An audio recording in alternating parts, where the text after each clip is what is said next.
ನೋಡ್ರಿ, ಇವತ್ತು ಕಳೆದ 10 ವರ್ಷದಿಂದ ಕಾಶ್ಮೀರ ಕಣಿವೆ ಭಾಳ ಶಾಂತಿ ಇತ್ತು. ಇವತ್ತು ಭಯೋತ್ಪಾದಕರು ಪಾಕಿಸ್ತಾನದವ್ರಿಗೆ ಇಡೀ ಒಂದು ಕಾಶ್ಮೀರವನ್ನು ವಿಮೋಚನೆ ಮಾಡ್ತೀವಿ ಅನ್ನೋಂಥ ಒಂದು ಹುಚ್ಚು ಸಾಹಸವನ್ನು ಕಳೆದ 10 ವರ್ಷದ ಹಿಂದೆ ಈ ದೇಶದಲ್ಲಿರುವಂಥ ಮನಮೋಹನ್ ಸಿಂಗ್ ಸರ್ಕಾರ ಇರ್ಬೋದು, ಅದರ ಹಿಂದಿನ ಎಲ್ಲ ಸರ್ಕಾರಗಳಲ್ಲಿ ನಿಯಂತ್ರಣ ಇರಲಿಲ್ಲ. ಇವತ್ತು ಆರ್ಟಿಕಲ್ 370 ತೆಗೆದು ಒಂದು ಶಾಂತಿ ನೆಲೆಸ್ತಾ ಇತ್ತು. ಕಾಶ್ಮೀರ ಜನರಿಗೆ ಈ ಪ್ರವಾಸ ಉದ್ಯಮದಿಂದ ಸಾಕಷ್ಟು ಇವತ್ತು ಆದಾಯ ಆಗ್ತಾಯಿತ್ತು. ಎಲ್ಲರೂ ನೆಮ್ಮದಿಯಿಂದ ಜೀವನ ಮಾಡುವಂಥ ವಾತಾವರಣ ಸೃಷ್ಟಿ ಆಗ್ತಾಯಿತ್ತು. ಇದನ್ನು ಪಾಕಿಸ್ತಾನದಲ್ಲಿರುವಂಥ ಭಯೋತ್ಪಾದಕರ ಏನು ಗುಂಪುಗಳಿವೆ, ಇದನ್ನು ನೋಡೋದಾಗಲಿಲ್ಲ. ಇವತ್ತು ಅಮಾಯಕವಾಗಿ ಪ್ರವಾಸ ಹೋದಂಥ ಕರ್ನಾಟಕ ಸೇರಿ ಉಳಿದ ಎಲ್ಲ ಭಾಗದ ಸುಮಾರು 27 ಜನ ಇವತ್ತು ಈಗ 28 ಆಗಿದೆ. ಇನ್ನು 12-13 ಜನ ಸ್ಥಿತಿ ಗಂಭೀರ ಇದೆ. ಇದು ಭಯೋತ್ಪಾದಕರು ಒಂದು ಹತಾಶರಾಗಿ ಇವತ್ತು ಪಾಕಿಸ್ತಾನಕ್ಕೆ ನೇರವಾಗಿ ಭಾರತದ ಜೊತೆಗೆ ಯುದ್ಧ ಮಾಡುವಂಥ ತಾಕತ್ತು ಧೈರ್ಯ ಇಲ್ಲ. ಈ ರೀತಿ ಕುತಂತ್ರ ಮಾಡಿ ಅಮಾಯಕ ಜನರ ಮೇಲೆ ಗೋಳಿಬಾರ್ ಮಾಡುವಂಥದ್ದು ನಿಜಕ್ಕೂ ಯಾವುದೇ ಧರ್ಮ, ನಮ್ಮ ಧರ್ಮದಲ್ಲಿ ಅಂತರೂ ಇಲ್ಲ ಇಂಥ ಹೇಡಿ ಒಂದು ಕೃತ್ಯ ಮಾಡೋದು. ಅದು ಇಂಥ ಹೇಡಿ ಕೆಲಸ ಮಾಡುವಾಗ ಒಬ್ಬ ಇಸ್ಲಾಂ ಮುಲ್ಲಾ ಆಗಲಿ ಜಾತ್ಯತೀತ ನಾಯಕರು ಖಂಡನೆ ಮಾಡೋದು ಬಿಟ್ಟು ಭದ್ರತಾ ವೈಫಲ್ಯ ಅಂತ ಹೇಳ್ತಾ ಇದ್ದಾರಲ್ಲ, ಇದು ದುರಂತ ಈ ದೇಶದ್ದು. ಇಂಥ ನಕಲಿ ಜಾತ್ಯತೀತ ಷಂಡ ಜಾತ್ಯತೀತರು ಏನು ದೇಶನಾಗ ಅದಾರ, ಇಂಥವರಿಂದ ಈ ದೇಶಕ್ಕೆ ನೆಮ್ಮದಿ ಸಿಗ್ಲಿಕ್ಕೆ ಸಾಧ್ಯ ಇಲ್ಲ. ನಮ್ಗೆ ವಿಶ್ವಾಸ ಇದೆ, ಪ್ರಧಾನಮಂತ್ರಿ ನರೇಂದ್ರ ಮೋದಿಯವರು, ಅಮಿತ್ ಶಾ ಅವರು ಈ 28 ಜನರ ಏನು ಹತ್ಯೆ ಆಗಿದೆ ಇದರ ಶೇಡನ್ನು ಪಾಕಿಸ್ತಾನದ ಮೇಲೆ ನಿಶ್ಚಿತವಾಗಿ ತಗೋತಾರೆ. ಸಂಪೂರ್ಣವಾಗಿ ಭಯೋತ್ಪಾದನೆ ನಾಶ ಆಗಬೇಕಾದ್ರೆ ಈ ಒಂದು ಜಾತ್ಯತೀತ ಅನ್ನುವಂಥ ಶಬ್ದ ಹೋಗಬೇಕು. ಯಾರೇ ದೇಶದ ವಿರುದ್ಧ ಹಿಂದೂಗಳ ಮೇಲೆ ದೌರ್ಜನ್ಯ ಆಗಲಿ ಅತ್ಯಾಚಾರ ಮಾಡಿದ್ರೆ ಅಲ್ಲೇ ಗುಂಡಿಕ್ಕಿ ಕೊಲ್ಲುವಂಥ ಕಾನೂನು ಈ ದೇಶನಾಗ ಬರಬೇಕಾಗಿದೆ. ಇನ್ನು ಮೇಲೆ ನಾವೆಲ್ಲರೇ ಕೋರ್ಟು ಅವರಿಗೆ ಸಮನ್ಸ್ ಕೊಡೋದು, ಅವ್ರನ್ನ ತಂದು ಜೈಲಿನಲ್ಲಿ ಹಾಕಿ ವರ್ಷಾನುಗಟ್ಟಲೆ ಬಿರಿಯಾನಿ ತಿನ್ನಿಸಿ ಮತ್ತು ಅವ್ರನ್ನ ಬಿಡುಗಡೆ ಮಾಡುವಂಥದ್ದು, ಬೇಲ್ ಆಗುವಂಥದ್ದು ಇದೆಲ್ಲ ತಪ್ಪಬೇಕಾದ್ರೆ ನೇರವಾಗಿ ಎನ್ಕೌಂಟರ್ ಈ ದೇಶದಲ್ಲಿ ಅನಿವಾರ್ಯ ಇದೆ. ಯಾಕಂದ್ರೆ ನಮ್ಮ ಹಿಂದೂ ಧರ್ಮ ಉಳಿಲಿಕ್ಕೆ ಸಾಧ್ಯ ಇಲ್ಲ. ಆ ಪರಿಸ್ಥಿತಿ ಇವತ್ತೇನಾಗಿದೆ, ಇದು ಭಾಳ ಎಚ್ಚರಿಕೆ ಗಂಟೆ. ಇನ್ನು ಮೇಲಾದರೂ ಕೆಲವೊಂದು ಸ್ವಾಮೀಜಿಗಳು ಇಸ್ಲಾಂ ಲಿಂಗಾಯತ ಒಂದೇ ಸಮಾನತೆ ಇದೆ, ನಾಲಾಯಕರು ಇಸ್ಲಾಂ ಅಂದರೆ ಶಾಂತಿ ಒಂದು ಧರ್ಮ ಅಂತೇನು ಅಯೋಗ್ಯ ನನ್ನ ಮಕ್ಕಳಲ್ಲಿ ಕರ್ನಾಟಕದ ಒಂದು 2-3 ಸ್ವಾಮಿಗಳು ಅದಾರೆ. ಅವ್ರು ದುರ್ದೈವ ಅಂದ್ರೆ ಅವ್ರು ಸುಮ್ಮ ಕ್ಯಾಮಿ ಬದಲಿ ಹಸಿರು ಹಾಕೊಂಡು ಅಡ್ಡಾಡೋದು ಒಳ್ಳೆಯದು ಅಂತ ಅಯೋಗ್ಯರು ಇನ್ನು ಮ್ಯಾಗರೆ ತಮ್ಮ ಇಂಥ ಹಿತವಚನ ಹಿಂದೂಗಳಿಗೆ ಹೇಳಬೇಡ್ರಿ. ಹಿಂದೂಗಳೇ ಅಣ್ಣ ತಮ್ಮರಂಗಿರ್ಬೇಕಂತೇಳಿ ನೀವು ಹೇಳ್ತೀರಿ. ಆದರೆ ಬಾಬಾ ಸಾಹೇಬ್ ಅಂಬೇಡ್ಕರ್ ಅವರು ಹೇಳ್ಯಾರ 1942 ಎಂದೂ ಅವ್ರು ನಮ್ಮ ಇಸ್ಲಾಂ ಎಂದೂ ಮತ್ತೊಂದು ಧರ್ಮದವ್ರನ್ನ ಅಣ್ಣ ತಮ್ಮರ ನೋಡುವಂಥದ್ದು ಅವ್ರ ಬುಕ್ನಾಗೆ ಬರ್ತಲ್ಲ, ಅವ್ರ ಕುರಾನ್ದಾಗೆ ಇಲ್ಲ. ಎಲ್ಲ ನಾವು ಏನತ್ತಾರೆ ಕಾಫಿರ್ ಇರ್ತಾರೆ. ಮೂರ್ತಿ ಪೂಜೆ ಮಾಡೋರು ಎಲ್ಲರೂ ಕಾಫಿರು. ನಮ್ಮನ್ನು ನಾವು ನಾಶ ಮಾಡೋದು ಅವ್ರ ಧರ್ಮದ ಮೂಲ ತಿರುಳು. ಹಂಗಿದ್ದಾಗ ನೀವು ಅವ್ರ ಮೇಲಿಂದ ಮೇಲೆ ಅವರು ಏನಾರೇ ಸುಮ್ಮನೆ ಮೇಣಬತ್ತಿ ತೋರಿಸಿ ಶಾಂತಿ ಮಂತ್ರ ಇವು ಏನೂ ನಡೀದಿಲ್ಲ. ಇದಕ್ಕೆ ಒಂದೇ ಮಂತ್ರ ಈಕಿ ಪಾರ್ಟಿಷನ್ ಅಂದ್ರೆ ಇದು ನಿರ್ಣಾಮ ಕೊತ್ತು ಹೋಗ್ಬೇಕಿದ್ದು. ಏನು ಭಯೋತ್ಪಾದನೆ ಅದಲ್ಲ ಅವ್ನು ಮಾಡಿದ್ಮೇಲೆ ಅವ್ನು ಅಲ್ಲೇ ಹೊಡಿಬೇಕು, ಅವ್ನು ಸೀದಾ ಮ್ಯಾಗ ಸ್ವರ್ಗಕ್ಕೆ ಕಳಿಸ್ಬೇಕು. ಅಟ್ಟೆ ಸ್ವರ್ಗ ಅಲ್ಲ, ಅವ್ರು ಹೇಳ್ಕೊತಾರೆ ಜನ ಅಂತಾರೆ. ಅವ್ರು ಎಲ್ಲಿ ಹೋಗ್ತಾರೆ ಯಾತ್ರೆ ಮಗ್ಗರು. ಈಗ ಪರ್ಟಿಕ್ಯುಲರ್ ಹಿಂದೂಗಳನ್ನ ಟಾರ್ಗೆಟ್ ಮಾಡಿ ಹೌದ್ರಿ. ನೋಡ್ರಿ, ಅಲ್ಲಿ ಚಡ್ಡಿ ಬಿಚ್ಚಿ ನೋಡ್ಯಾರ, ಆಧಾರ್ ಕಾರ್ಡ್ ನೋಡ್ಯಾರ, ನಿನ್ನ ಹೆಸರು ಏನಂತ ಕೇಳ್ಯಾರ. ಇದಕ್ಕೇನು ಹೇಳ್ತಾರೆ ಜಾತ್ಯತೀತರು ಹೇಳ್ರಿ. ಒಂದೇ ಅವತಾಟ ಹಿಡಿದು ಎಲ್ಲರೂ ಹೊಡೆದಿದ್ರೆ ಹೌದಪ್ಪ. ಕಾಶ್ಮೀರದಲ್ಲಿ ನೀವು ಮುಸ್ಲಿಮ್ರ ಅದಾನೋ ಇಲ್ಲೋ ನೋಡ್ಕೊಂಡು ಕನ್ಫರ್ಮ್ ಮಾಡ್ಕೊಂಡು ಹೊಡಿತೀರಂದ್ರೆ ಮತ್ತು ನಿಮ್ಮ ಧರ್ಮದಾಗ ಏನು ಶಾಂತಿ ಐತಿ? ಎಷ್ಟು ಮಂದಿ ಮುಸ್ಲಿಮ್ ಲೀಡರ್ಗಳು ಇವತ್ತು ಇದನ್ನು ಖಂಡಿಸ್ತಾರೆ, ಇಂಥದ್ದು ಕೃತ್ಯವನ್ನು ಖಂಡಿಸಿ ಮಾತಾಡ್ತಾರೆ. ಮಾತಾಡೋದಿಲ್ಲ ಅವ್ರು, ಒಬ್ಬರು ಮಾತಾಡೋದಿಲ್ಲ.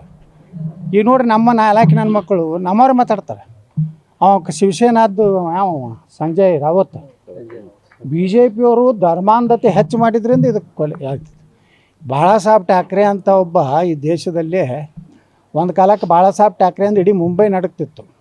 ಅಂಥವ್ರು ಹೊಟ್ಟೆಯಾಗಿ ಹುಟ್ಟಿದಂಥವ ಔರಂಗಜೇಬ್ ಹುಟ್ಟಿದಂಗೆ ಆಗಿದೆ. ಇದು ದುರಂತದು. ಏನು ಮಾಡೋದು, ನಮ್ಮದು ಹಿಂದೂಗಳದೇ ದುರಂತ. ನಮ್ಮಲ್ಲಿ ಏನಾಗ್ಯಾವ್ರಿ, 106 ಜಾತಿ, ಒಂದು ಜಾತಿ ಸಂಘರ್ಷ. ಇದ್ರ ಲಾಭ ಅವ್ರು ನೋಡ್ರಿ, ಎಲ್ಲರೂ ನೋಡ್ರಿ. ಇವತ್ತು ಇಲ್ಲೇ ನಮ್ಮದು ಜಾತಿ ಗಣನೆ ಮಾಡ್ಯಾರ. ಮುಸ್ಲಿಮರು ಅನ್ನೋದೇ ಒಂದು. ನಮ್ಮ ಹಿಂದೂಗಳಿಗೆ ಎಷ್ಟು ಹೊಡೆದಾರ ರೀ, ಲಿಂಗಾಯತರಿಗೆ ಎಷ್ಟು ಹೊಡೆದಾರ. ವೀರಶೈವ ಬೇರೆ ಅತ್ತ, ಲಿಂಗಾಯತ ಬೇರೆ ಅತ್ತ. ಅಲ್ಲಿದಿಂದ ನಮ್ಮ ದಲಿತರೊಳಗೆ ಎಷ್ಟು ಹೊಡೆದಾರ. ನೀವೆಲ್ಲ ತಿಳ್ಕೊರಿ. ನಮ್ಮ ಕರ್ನಾಟಕದ ಪರಿಸ್ಥಿತಿ ನಂಬರ್ 1 ಹೈಯೆಸ್ಟ್ ಬರೋದೇ ದಲಿತರು ಕರ್ನಾಟಕದಲ್ಲಿ. ದೊಡ್ಡ ಸಮುದಾಯ. ಅದ ನಂತರ ಹಾಲಮತ, ವಾಲ್ಮೀಕಿ, ಲಿಂಗಾಯತರು, ಇವರು ಒಕ್ಕಲಿಗರು, ಸಣ್ಣ ಮರಾಠ ಸಮಾಜ, ಜೈನ ಸಮಾಜ. ಈಗ ನೀವು ನೀವು ಹೇಳ್ತೀರಿ, ಏನಂತ ಹೇಳ್ತೀರಿ, ಮುಸ್ಲಿಮರು ನಂಬರ್ 1 ಕರ್ನಾಟಕದಾಗತ್ತ. ಈ ಅಲ್ಪಸಂಖ್ಯಾತರ ಲಿಸ್ಟ್ನ ತೆಗೀರಿ, ಅಲ್ಲಿ ಜೈನರಿಗೆ ಹಾಕಿರಿ, ಬ್ರಾಹ್ಮಣರಿಗೆ ಹಾಕಿರಿ, ಮರಾಠರಿಗೆ ಹಾಕಿರಿ. ಸಣ್ಣ ಸಮಾಜ ಅದಾವೆ 2%, 3%, 4% ಹಾಕಿರಿ. ಈಗ ST ಇದನ್ನು ಮೀಸಲಾತಿ ಹೆಚ್ಚು ನಮ್ಮ ಸರ್ಕಾರದಾಗೆ ಆಯಿತು. ನೀವು ನಮ್ಮ ಜನಾಂಗಗಳಿಗೆ ಮೀಸಲಾತಿ ಕೊಡ್ರಿ. ಅಂಬೇಡ್ಕರ್ ಅವ್ರು ಏನು ಹೇಳ್ಯಾರ ಸಂವಿಧಾನದಾಗ, ಧರ್ಮ ಆಧಾರಿತ ಯಾವುದೇ ಮೀಸಲಾತಿ ಕೊಡಬಾರ್ದು ಅಂತ ಹೇಳಿ ಅಂಬೇಡ್ಕರ್ ಅವರು. ಅಲ್ಲಿ ಎಲ್ಲರೂ ವಕಫ್ ಅಂತ ಬರ್ದಾರೆ ಅಂಬೇಡ್ಕರ್ ಅವ್ರು ಸಂವಿಧಾನದಲ್ಲಿ. ಇದು ವಕಫ್ ಎಲ್ಲಿದ್ರು ಇದು? ಈಗ ನಾಳೆ ಬರ್ತಾನೆ ಇದು ಎಲ್ಲ ವಕಫ್ ಅಂದ್ಬಿಡ್ತಾನೆ. ಇಂಥ ಕಾನೂನು ಈ ದೇಶನಾಗಿದ್ದಾಗ ಹಿಂದೂಗಳಿಗೆ ರಕ್ಷಣೆ ಇಲ್ಲ, ಹಿಂದೂ ಮಠಗಳಿಗೆ ರಕ್ಷಣೆ ಇಲ್ಲ, ಹಿಂದೂ ಸಮಾಜಕ್ಕೆ ರಕ್ಷಣೆ ಇಲ್ಲ, ಅದಕ್ಕೆ ಜಾತಿನೇ ಇಲ್ಲ. ನಾವು ಭರತವರು ಅಲ್ಲಿ ರಾಯಚೂರಿಗೆ ಹೋಗಿದ್ವಿ. ಅಲ್ಲಿ ವಾಲ್ಮೀಕಿ ಸಮಾಜದವ್ರು ಹೇಳಿದ್ರು, ಒಂದು ವಾಲ್ಮೀಕಿ ಭವನ ಕಟ್ಟಾರ, ಅದು ವಕಫ್ ಮಾಡಿಬಿಟ್ಟಾರ. ಅದ್ರ ಮ್ಯಾಗ ಇದು ಕಟ್ಟೋರತ್ತ ಏನು ರೀ, ಮಸೀದಿ. ವಾಲ್ಮೀಕಿ ಭವನ ಐತೆ, ಕರ್ನಾಟಕ ಸರ್ಕಾರ ಅನುದಾನದಿಂದಾಗಿದ್ದು. ಅದನ್ನು ವಕಫ್ ಅಂತ ಮಾಡ್ಯಾರ. ಅಂದ್ರೆ ಏನಂತ ಅಲ್ಲಿ ವಾಲ್ಮೀಕಿ ಸಮಾಜದವ್ರು ಗಟ್ಟಿದ್ರು, ಹಾಕಿ ಗುದ್ದಿದ್ರು, ಉಳಿತು. ಇಲ್ಲಾಂದ್ರೆ ಏನು ಅಮಾಯಕ ಜನರಿಗೆ ಏನಾಗ್ತದೆ, ಮುಗ್ಧ ಜನ ಆಯ್ತು ನಮ್ಮದು. ಹಿಂಗೆ ನಾವು ಗಟ್ಟಿಯಾಗಬೇಕಾಗೈತಿ. ನಾವು ಹಿಂದೂ ಸಮಾಜ ಎದ್ದು ನಿಲ್ಲಬೇಕು. ನಾವು ಜಾತಿ ಮತ ಬಿಡಬೇಕು. ದೇಶ ನೋಡ್ರಿ, ಹಿಂದೂ ಸನಾತನ ಧರ್ಮ ಉಳಿದ್ರೆ ಕುಂಕುಮ ಭಂಡಾರ. ಅಂಬೇಡ್ಕರ್ ಸಂವಿಧಾನ ಉಳಿದು ಅವಾಗೆ. ಅಂಬೇಡ್ಕರ್ ಸಂವಿಧಾನ ಉಳಿಬೇಕಾದ್ರೆ ಹಿಂದೂ ಸನಾತನ ಧರ್ಮ ಉಳಿದ್ರೆ ಅಷ್ಟೇ. ನಾಳೆ ಇಸ್ಲಾಂ ಕಂಟ್ರಿ ಆಯ್ತಂದ್ರೆ ಬಾಬಾ ಸಾಹೇಬ್ ಅಂಬೇಡ್ಕರ್ ಸಂವಿಧಾನ ಹಿಡಿತೈತೇನ್ರಿ ಇಲ್ಲಿ? ಇಲ್ಲೇ ಇಲ್ಲ. ಅದು ತಿಳ್ಕೊಳಕ್ತಾ ಇರಲ್ಲ ಕೆಲವೊಂದು ಜನ. ಎಲ್ಲಿವರೆಗೆ ಸನಾತನ ಧರ್ಮ ಹಿಂದೂಗಳು ಇರ್ತಾರೆ ಅಲ್ಲಿ ತನಕ ನಮ್ಮ ಬಾಬಾ ಸಾಹೇಬ್ ಅಂಬೇಡ್ಕರ್ ಅವರ ಸಂವಿಧಾನ ಉಳಿತದೆ. ಅಂಬೇಡ್ಕರ್ ಅಷ್ಟು ಸ್ಪಷ್ಟವಾಗಿ 1942 ಯಾವ ರಾಜಕಾರಣಿನೂ ಮಾತಾಡಲ್ಲ, ಯಾವ ಚಿಂತಕನೂ ಮಾತಾಡಲ್ಲ. ಅಂಬೇಡ್ಕರ್ ಅವ್ರಿಗೆ ಪಾರ್ಟಿಷನ್ ಆಫ್ ಪಾಕಿಸ್ತಾನದಾಗ ಇಟ್ಟು ಚಂದ ಬರ್ದಾರ. ಅವ್ರು ಹೇಳ್ತಾರೆ, ಅವ್ರಿಗೆ ನೋಡ್ರಿ ಅಂಬೇಡ್ಕರ್ಗೆ ಎಷ್ಟು ಆಸೆ ಆಯ್ತು ಅವ್ರು ಗುರ್ತೈತೇನ್ರಿ. ಅವರು ಮನಸ್ಸು ಮಾಡಿದ್ರೆ ಅವ್ನು ನಿಜಾಮ್, ಹೈದರಾಬಾದ್ ನಿಜಾಮ್ ಹೇಳ್ತಾನೆ, ಅರ್ಧ ಆಸ್ತಿ ಕೊಡ್ತೀವಿ, ಇಸ್ಲಾಂ ಧರ್ಮ ಸ್ವೀಕಾರ ಮಾಡತ್ತೆ ಹೇಳ್ತಾರೆ. ಅಂಬೇಡ್ಕರ್ ಹೇಳ್ತಾರೆ, ನನ್ನ ಕುಟುಂಬ, ನನ್ನ ವಂಶ ಶ್ರೀಮಂತ ಆಗ್ಬೋದು, ನನ್ನ ನಂಬಿದಂಥ ಅಸ್ಪೃಶ್ಯ ಜನಾಂಗ, ಹಿಂದುಳಿ ಜನಾಂಗಕ್ಕೆ ಮೋಸ ಮಾಡಿ ನಾನು ಇಸ್ಲಾಂ ಸ್ವೀಕರಿಸೋದಿಲ್ಲ. ಅವ ಓಡಿ ಹೋಗ್ಬೇಕಾದ್ರೆ ನಿಜಾಮ್ 250 ಟ್ರಕ್ಕು ವಜ್ರ ವೈಢೂರ್ಯಗಳನ್ನ ಲೋಡ್ ಮಾಡಿ ನಿಲ್ಲಿಸಿದ್ದ. ಏನೋ ಪುಣ್ಯಾಕ ಸರ್ದಾರ್ ವಲ್ಲಭಭಾಯಿ ಪಟೇಲರು ಈ ನೆಹರು ವಿರೋಧ ಇದ್ದದಕ್ಕೆ ನೆಹರು ಹೇಳಿಲ್ಲ. ಅವರು ರಾತ್ರೋರಾತ್ರಿ ಆಪರೇಷನ್ ಪೋಲೋತಿಯನ್ನು ಮಾಡಿದ್ರಲ್ಲ, ಇವತ್ತು ಭಾರತದಲ್ಲಿ ಉಳಿಲಕ್ಕ ವಲ್ಲಭಭಾಯಿ ಪಟೇಲರು, ಅಂಬೇಡ್ಕರ್ ಅಂತ ಪುಣ್ಯಾತ್ಮರ ಕಾರಣ. ನೋಡ್ರಿ, ಭದ್ರತಾ ಅವ್ರಿಗೆ ಕಾಂಗ್ರೆಸ್ ನಾಚಿಕೆ ಮಾನ ಮರ್ಯಾದೆ ಇತ್ತಲ್ರಿ. ಹಿಂದೆ 10 ವರ್ಷದ ಹಿಂದೆ ಎಷ್ಟು ಆಗ್ತಿದ್ದು ಅರೆ ಪಾರ್ಲಿಮೆಂಟ್ನಾಗೂ ಸಹ ದಾಳಿ ಆಯಿತು. ಈಗ ಇದೊಂದು ಘಟನೆ ಆಗೈತಿ, ಇದನ್ನೇ ನಾವು ಸಮರ್ಥನೆ ಮಾಡ್ಕೋದಿಲ್ಲ. ಆದರೆ 10 ವರ್ಷ ನಂತರ ಇಂಥದ್ದೊಂದು ಘಟನೆ ಆಗಿದ್ದಕ್ಕೆ ನಮ್ಗೆ ದುಃಖ ಇದೆ. ಅದು ನಾ ಹೇಳೋದೇನೆಂದರೆ, 10 ವರ್ಷ ಶಾಂತಿ ಇದ್ದಿದ್ರ ಬಗ್ಗೆ ನೀವು ಮಾತಾಡಲಿಲ್ಲ. ಆರ್ಟಿಕಲ್ 370 ಅದನ್ನು ರದ್ದು ಮಾಡಬೇಕಾದ್ರೆ ನೀವು ವಿರೋಧ ಮಾಡಿದ್ರಿ. ಅಯೋಧ್ಯೆ ರಾಮ ಮಂದಿರ ಮಾಡೋದಕ್ಕೆ ವಿರೋಧ ಮಾಡಿದ್ರಿ. ವಕಫ್ ಕಾನೂನಿಗೆ ನೀವು ವಿರೋಧ ಮಾಡಿದ್ರಿ. ನಿಮ್ಮ ಕಾಂಗ್ರೆಸ್ನ ಏನು ನೈತಿಕತೆ ಐತಿ? ಹಿಂದೂಗಳ ಬಗ್ಗೆ ಏನು ನಿಮ್ಮದು? ನೋಡಿರಿ, ವಕಫ್ ಬಗ್ಗೆ ಇದೆ. ರಾಹುಲ್ ಗಾಂಧಿ ಅವ್ರ ತಂಗಿ ಪ್ರಿಯಾಂಕಾ ವಾಡ್ರಾ ಪಾರ್ಲಿಮೆಂಟಿಗೆ ಯಾಕೆ ಮಾತಾಡಲಿಲ್ಲ? ತಮ್ಮ MP ಗಳಿಗೆ ಹಚ್ಚಿ ಹೊರಗೆ ಹೋದ್ರಲ್ಲ, ಅದು ಬಿಲ್ ಪಾಸ್ ಆಗೋ ಮುಂದೆ ನೀವು ಬಂದು ಓಟ್ ಹಾಕಿದ್ರಲ್ಲ.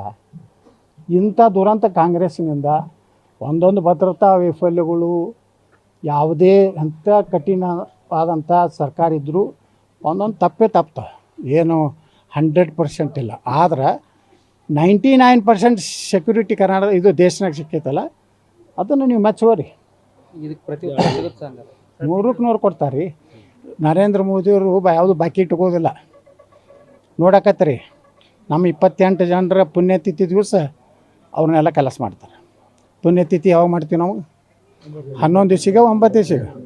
ಅಷ್ಟ್ರಾಗ ಒಂದು ಮತ್ತೊಂದು ಸರ್ಜಿಕಲ್ ಆಗ್ತದೆ. ನಿಶ್ಚಿತವಾಗಿಯೂ ಇದ್ರ ಉತ್ತರ ತೊಗೋತಾರೆ. ಇವತ್ತೇನು 2 ಹೊಡೆದಾಡ್ತೈತಿ. ಅವ್ರು ಯಾರನ್ನೂ ಬಿಡೋದಿಲ್ಲ. ಅದ್ರ ಹಿಂದೆ ಯಾವ ಸಂಘಟನೆ ಐತೆ ಅದನ್ನೂ ಬಿಡೋದಿಲ್ಲ. ಇದು ಮಾತ್ರ ನಾವು ವಿಶ್ವಾಸ ಇಡ್ಬೇಕು ನರೇಂದ್ರ ಮೋದಿನ ಮೇಲೆ. ಇದನ್ನು ಬಿಟ್ಟರೆ, ನರೇಂದ್ರ ಮೋದಿಯವ್ರು ಬಿಟ್ಟರೆ ಈ ದೇಶನಾಗ ದೇಶ ರಕ್ಷಣೆ ಮಾಡುತ್ತೆ ಯಾವ ನಾಯಕನೂ ಇಲ್ಲ. ಯಾರು ಕಾಣಿಸ್ತಿದ್ರು ಹೇಳ್ರಿ ನನಗೆ, ಇಂಥವ್ನು ಪ್ರಧಾನಮಂತ್ರಿ ಮಾಡಿದ್ರೆ ನಾವು ದೇಶ ಉಳಿತೈತೆ.